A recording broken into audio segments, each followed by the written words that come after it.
নমস্কার। খবরের অন্তরালের খবর নিয়ে ক্যালকাটা ডায়ালগস থেকে মনোজ দাস। আমেরিকার প্রেসিডেন্ট ডোনাল্ড ট্রাম্প বলছেন সব শেষ, nothing in practically nothing left to target in Iran. তিনি বলছেন ইরানে টার্গেট করার মতো আঘাত করার মতো আর কিছু অবশিষ্ট নেই। কিন্তু ইরান কেন এখনো মাথা নত করেনি?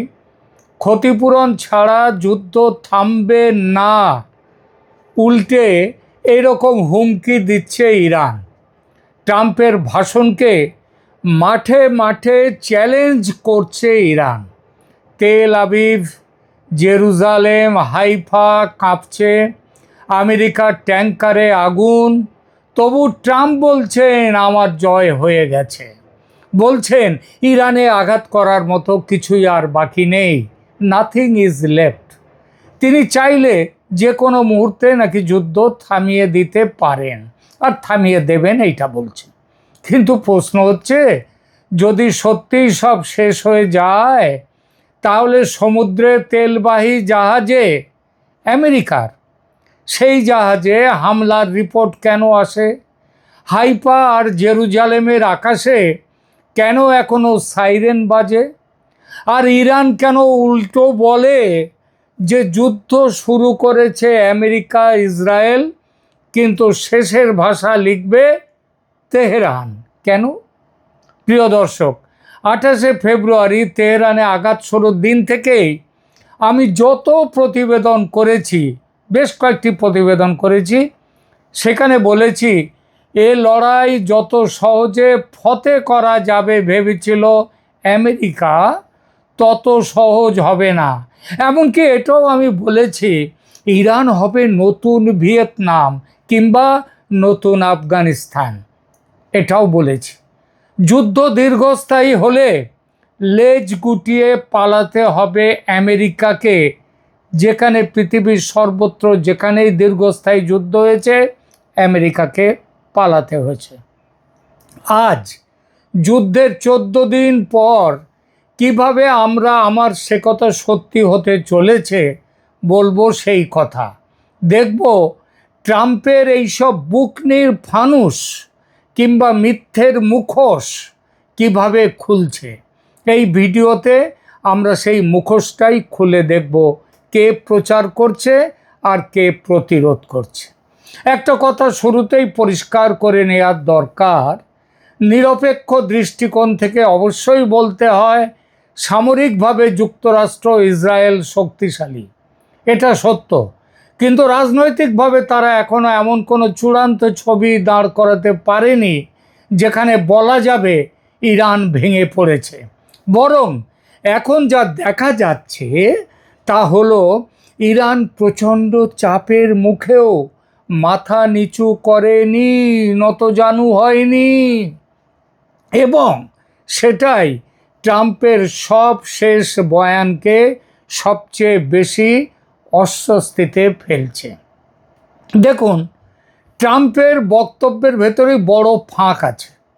রয়টার্স জানাচ্ছে, রয়টার্সের প্রতিবেদন অনুযায়ী তিনি অ্যাক্সিওসকে বলেছেন ইরানে practically nothing left to target, এবং তিনি চাইলে any time I can end this war, এই যুদ্ধ তিনি থামাতে পারেন। শুনতে খুব শক্তিশালী লাগে, যেন আমেরিকা সব কিছু পেয়ে গেছে, এখন শুধু ঘোষণা দেওয়া বাকি। কিন্তু একই রয়টার্সেই আবার এই খবরও দিয়েছে যে 1 মার্চ ট্রাম্প বলেছেন কমব্যাট অপারেশন চলবে আনটিল অল অবজেক্টিভস অ্যাচিভড। তারপরেও একই কথা আবার বলেছেন, অর্থাৎ সব লক্ষ্য পূরণ না হওয়া পর্যন্ত অভিযান চলবে। পেন্টাগন, আমেরিকার যে যুদ্ধ মেশিন, যুদ্ধের হেডকোয়ার্টার, সেই পেন্টাগন বলেছে উদ্দেশ্য পূরণের সময় লাগবে। কবে বলেছে? 10 তারিখে মার্চের। আর তারা নতুন করে কোনো এন্ডলেস ওয়ার চান না। আমেরিকা চায় না যে ভিয়েতনাম আফগানিস্তানের মতো দীর্ঘস্থায়ী যুদ্ধ আবার হোক। অর্থাৎ একদিকে বলা হচ্ছে সব শেষ, অন্যদিকে লক্ষ্য এখনও পূরণ হয়নি। এই দু রকমের ভাষাই প্রমাণ করে ট্রাম্প যেটা সত্যি কথা সেটা বলছেন না, তিনি রাজনীতির দিকে তাকিয়ে তার গল্পটা বেশি বিক্রি করছেন। আমেরিকার জনগণকে মন রাখার জন্যে মিথ্যে বলছেন। কারণ আপনাদের হয়তো মনে আছে, ভিয়েতনামে আমেরিকার লড়াইয়ের বিরুদ্ধে আমেরিকায় কি প্রবল জনমত তৈরি হয়েছিল। একইভাবে আফগানিস্তানেও যখন একের পর এক মার্কিন সৈন্য মারা যাচ্ছে, তখনও আমেরিকায় জনগণ তার বিরুদ্ধে ক্ষেপে গিয়েছিল। সুতরাং মিথ্যে কথা ট্রাম্পকে বলতেই হবে, যে পথে তিনি গেছেন। এবার আসুন ইরানের কথায়। ইরানের প্রেসিডেন্ট মাসুদ পেজেশকিয়ান তিনি বলেছেন, যুদ্ধ থামাতে হলে ইরানের লেজিটিমেট রাইটস, ন্যায্য অধিকার স্বীকার করে নিতে হবে আমেরিকা ইসরায়েলকে। যুদ্ধ ক্ষতির যে ক্ষতিপূরণ সেটা দিতে হবে এবং ভবিষ্যৎ হামলার বিরুদ্ধে ফার্ম গ্যারান্টি দিতে হবে। আচ্ছা, এটা কি কোনো পরাজিত রাষ্ট্রের ভাষা? এটা এমন এক রাষ্ট্রের ভাষা যে বলছে, তোমরা আঘাত করেছ কিন্তু আমাদের মনের জোর ভাঙতে পারোনি, আমরা লড়ে যাব। এখানেই ইরানের পাল্টা লড়াইকে কুর্নিশ জানাতে হয়। কারণ চারদিক থেকে সামরিক চাপ, অর্থনৈতিক চাপ, প্রচার যুদ্ধ, পশ্চিমী দুনিয়ার এক নাগাড়ে প্রচার যুদ্ধ যে ইরান শেষ হয়ে যাচ্ছে, এই সব কিছুর ভেতরেও তেহরান কিন্তু আত্মসমর্পণের ভাষা নেয়নি, বরং বলেছে আগে আমাদের সার্বভৌমত্ব মানো, ইরানের সার্বভৌমত্ব মানো, ক্ষতিপূরণ দাও, ভবিষ্যৎ নিরাপত্তার গ্যারান্টি দাও, তবেই যুদ্ধ থামাবো আমরা। এই অবস্থান শুধু কূটনৈতিক নয়, মনস্তাত্ত্বিকও। এটা প্রতিপক্ষকে জানিয়ে দেওয়া যে ইরানকে বোমা মেরে নীরব করা যায়নি, যাবে না। ইরান পাল্টা আঘাত হানতে সেই ক্ষমতা আছে। এখন সবচেয়ে জরুরি প্রশ্ন, ইরান কি তাহলে যুদ্ধক্ষেত্রে আপার হ্যান্ড পেয়ে গেছে?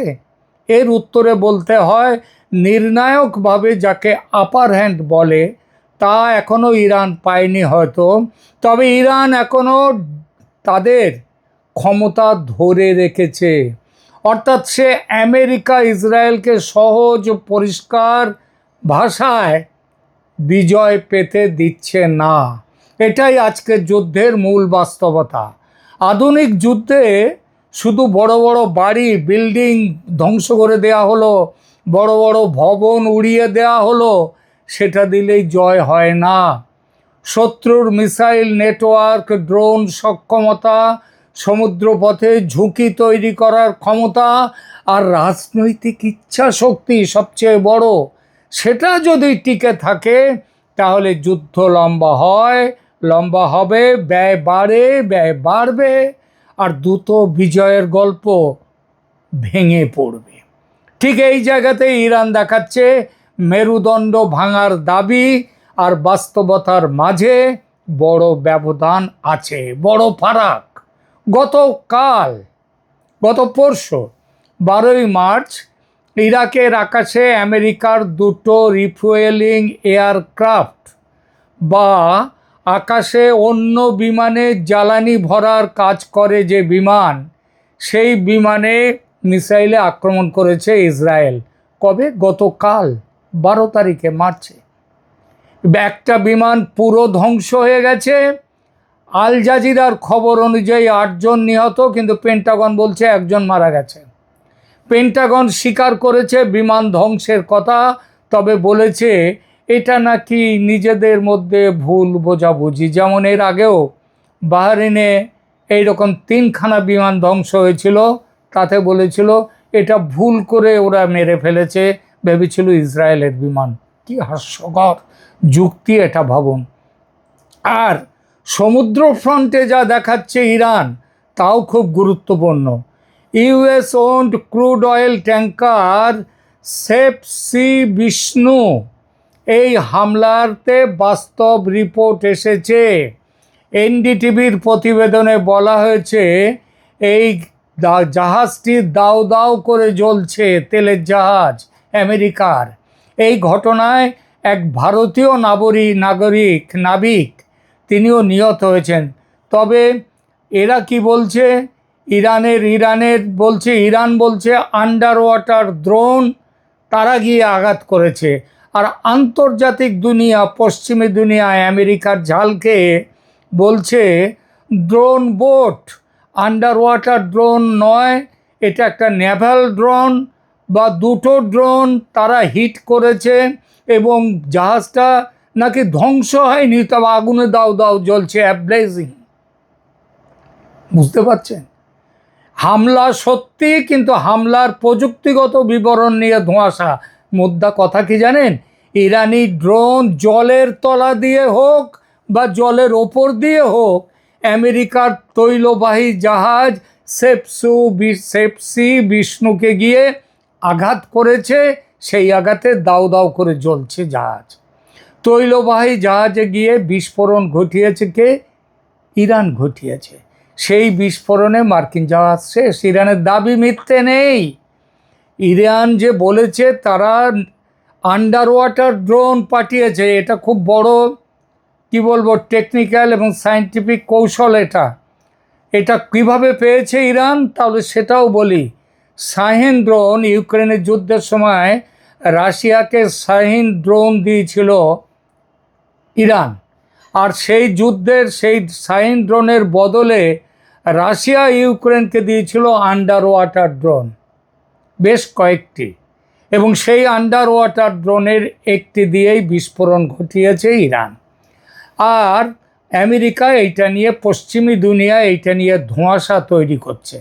এই ধোঁয়াশায় দেখায় যুদ্ধ শুধু আগুনের নয়, তাতে মিথ্যে তথ্যেরও।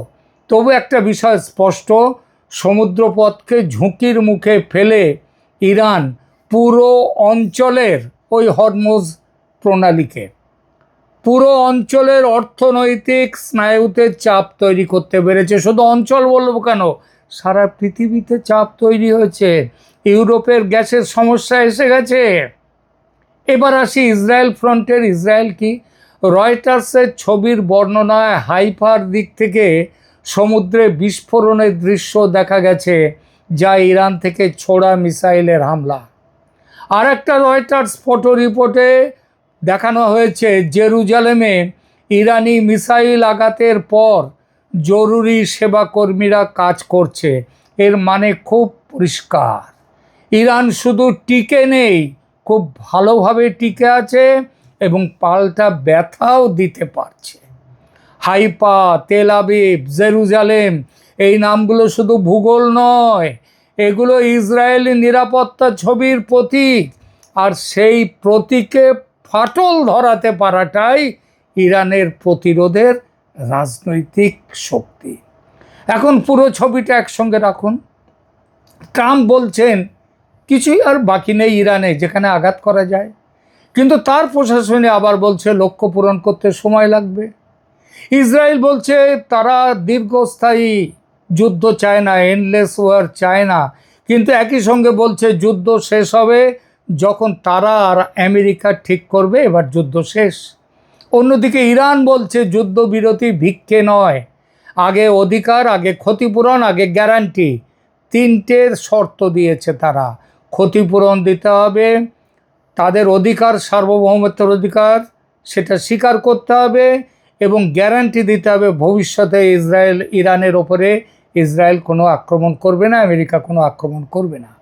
এই জায়গায় এসে ট্রাম্পের ওই বড় বড় ভাষণ, মুখোশ, ইরানের মেরুদণ্ড ভেঙে গেছে, এসব বয়ান অর্থহীন হয়ে যায়।